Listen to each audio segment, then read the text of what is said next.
Hi everyone. If your Windows C drive is getting full, even though you don't really save much personal files on that drive, it may be time for you to clean up all the system and apps temporary files that are no longer used.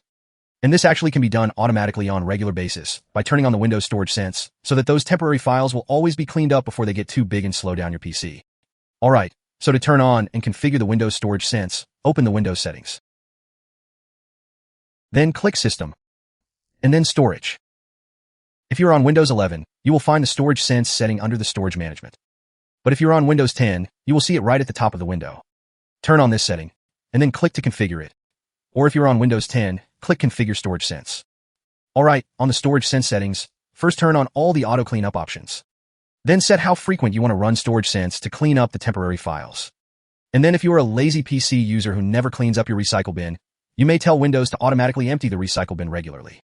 Or if you download files from the internet a lot and save them in your default user download folder on C drive, you may also let Windows automatically delete the downloaded files that have not been opened for more than a month or so.